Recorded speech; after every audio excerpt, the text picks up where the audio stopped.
Hello दोस्तों, आप सभी लोगों को यू अकेडमी 247 में स्वागत करते हैं। जैसा कि आप लोगों को थंबनेल में दिखाया गया है, महत्वपूर्ण अनुच्छेद पार्ट 2। तो देर न करते हुए शुरू करते हैं। आज की क्लास का पहला क्वेश्चन क्या कह रहा है?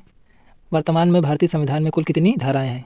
तो कुल कितनी धाराएं हैं? 395। इसका बी ऑप्शन सही होगा। अनुच्छेद 356 में क्या है? राष्ट्रपति शासन।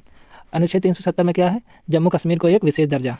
क्वेश्चन क्या कह रहा है? किन अनुच्छेदों द्वारा भारतीय संविधान नागरिकों को मूल अधिकार प्रदान करता है? संविधान में मूल अधिकार का उल्लेख अनुच्छेद 12 से 35 के बीच में है। भारतीय संविधान के किन अनुच्छेदों में राज्य के नीति निर्देशक तत्वों का उल्लेख किया गया है? तो ये किस में किया गया है? अनुच्छेद 36 से 51 में। इसका सी ऑप्शन सही होगा।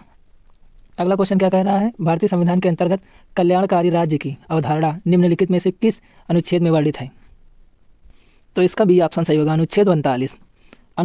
अनुच्छेद 51 में भारत के विदेश नीतियों का वर्णन किया गया है। अगला क्वेश्चन क्या कह रहा है?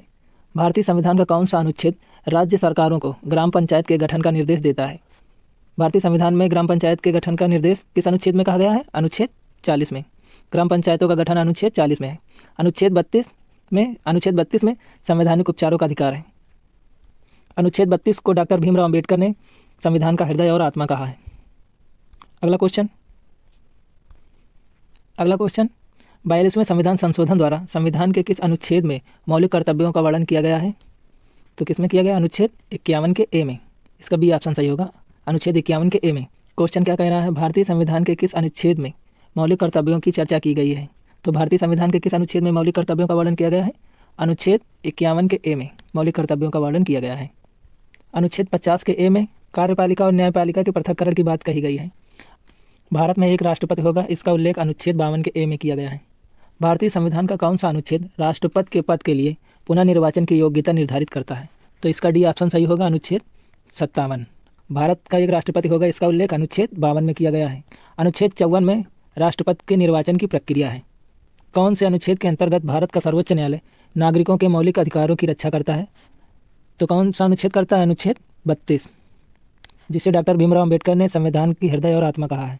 अनुच्छेद 61 में क्या है? राष्ट्रपति पर महाभियोग। अनुच्छेद 54 में राष्ट्रपति का निर्वाचन की प्रक्रिया। अगला क्वेश्चन क्या कह रहा है? संघ की कार्यपालिका शक्ति राष्ट्रपति में निहित होती है, जिनका प्रयोग वह स्वयं या अपने अधीनस्थ अधिकारियों के द्वारा करेगा।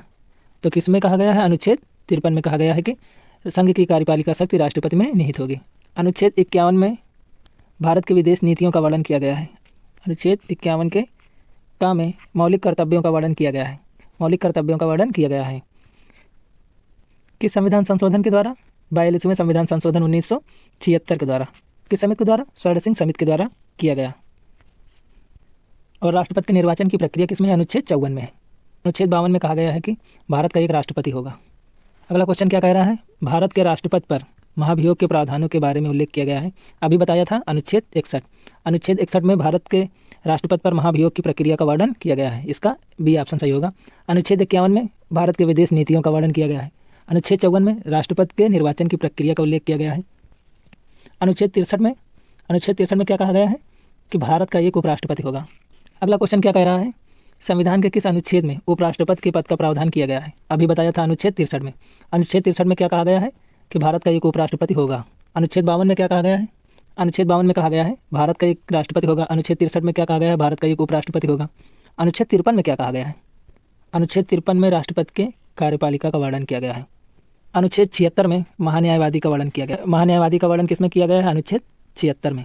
क्वेश्चन क्या कह रहा है? संविधान के किस अनुच्छेद के अंतर्गत मंत्रिमंडल सामूहिक रूप से लोकसभा के प्रति उत्तरदायी होती है? तो इसका सी ऑप्शन सही होगा। अनुच्छेद 75। अनुच्छेद 75 में कहा गया है मंत्रिपरिषद सामूहिक रूप से लोकसभा के प्रति उत्तरदायी होगी। अनुच्छेद 72 में राष्ट्रपति के क्षमादान की शक्तियों का वर्णन किया गया है। और अनुच्छेद 76 में महान्यायवादी का वर्णन किया गया है। महान्यायवादी का वर्णन किस अनुच्छेद में किया गया है? अनुच्छेद 76 में। क्वेश्चन क्या कह रहा है? संविधान के किस अनुच्छेद के अंतर्गत केंद्र सरकार राज्य की सरकारों को निर्देश दे सकती है? तो इसका ए ऑप्शन सही होगा। अनुच्छेद 256। अनुच्छेद 356 में राष्ट्रपति शासन का वर्णन किया गया है।